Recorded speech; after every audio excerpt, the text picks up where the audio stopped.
huge thing for me, and it was something I stumbled across in one of those haphazard ways, which was creating ebooks. And I know a lot of schools have started to invest in Kindles or similar. I know some haven't, but you don't need any Kindles to be able to create your own ebook. And it's a really useful motivational tool when you're trying to get people into writing that are a bit reluctant. Ebooks have been proven to motivate reluctant readers. It's another way of doing it. I'm sure that you can kind of see the power of it. I know that probably lots of people in here own their own ebook reader. But when you create your own ebooks, it gives a real purpose for writing. Recently, I went to the school, the whole school was making a whole school ebook, and I told them that we were going to be selling our book, not in a shop where they have 100 customers a day, but millions, because it's absolutely free to upload an ebook to Amazon through something called Kindle Direct Publishing, or KDP for short. It's an amazing service. You have to use Word first, which is great, it's something we all have. It's a free account, and you're able to upload an unlimited amount of ebooks, and they appear within 48 hours on Amazon's website. And it is amazing, it's incredibly powerful, because a child knows that genuinely millions of people will be able to view their work if they choose to. It is really useful for writing, and it's really useful alongside for ICT, because personally, I certainly did some word processing skills when I was younger. I got to a certain stage where I could change font colours and underline and do lovely things like that. I never really hit proper formatting until maybe college or university where I had to double spacing my lines and creating page breaks. These things you have to do to make a really useful ebook. It asks you to be able to put page breaks in and interactive tables of content, which I'll show you in a bit. And actually, really, we can't give a valuable purpose for teaching those skills unless it's through something like this. Because what's the point of putting a table of contents just because I've asked you to? When I give you the purpose, because it means that when it comes down to your Kindle, you'll be able to jump straight to the page that you put the chapter to. It's really powerful. There is, as I say, a real audience, millions per day. Also, incredibly, you're able to see how many people have looked at your book, how many people have chosen to purchase your book. It's a really powerful tool. It's really good if you're doing e-commerce, and I'll come on to that a bit later, because it does tell you exactly how much you make. You can set your price point on there from anything from 70p, and Amazon very kindly keep about 20 pence of that, right up to, well, hundreds of pounds if you wanted, but I'm sure you wouldn't sell very many.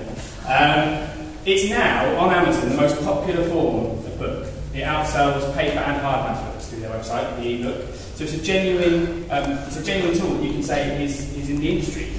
It replicates every stage of the publishing industry, because you have to come up with the initial idea. You have to research to see if there's any other books out there that are similar to you.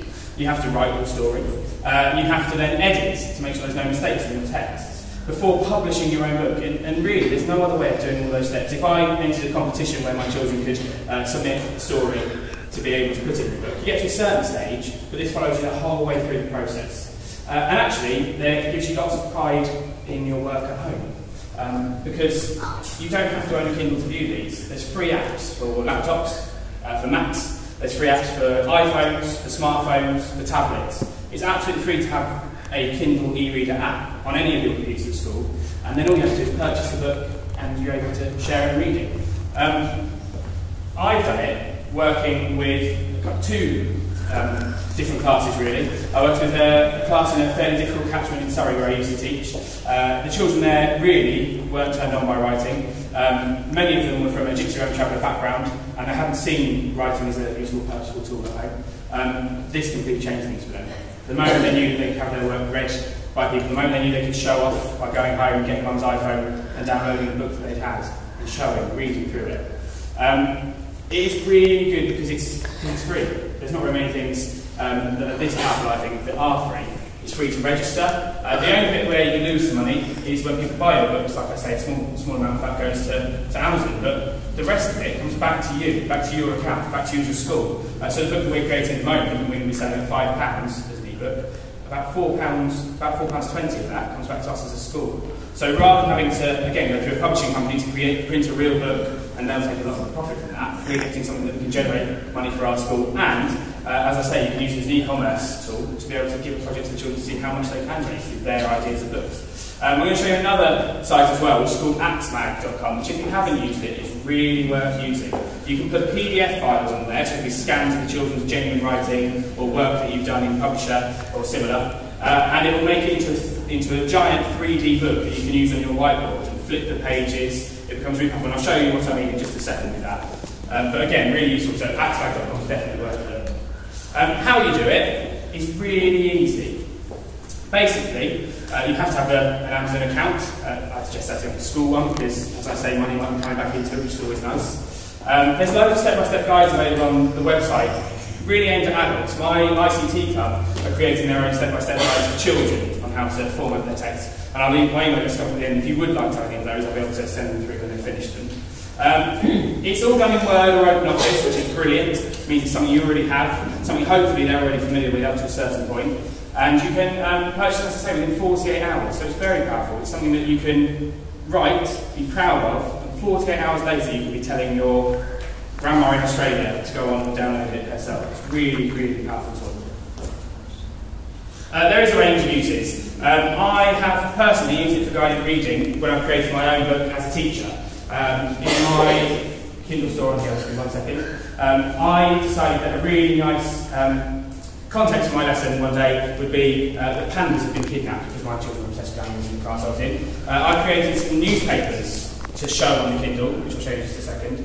And from using those newspapers, I was able to put in my own spelling mistakes and ask the children to come up with the mistakes I've made, spelling, grammar, punctuation, come back to me and let me know what it was. And we had a set of Kindle, so it was really useful for them. It was really nice, it's really powerful. It means you're in control of the text that your child's reading. You can also do it to create from word lists that you want them to be working on, or phonics lists, or something more appropriate to younger readers. You can create your own ebooks rather than having to trawl the internet trying to find something you hope will work for them.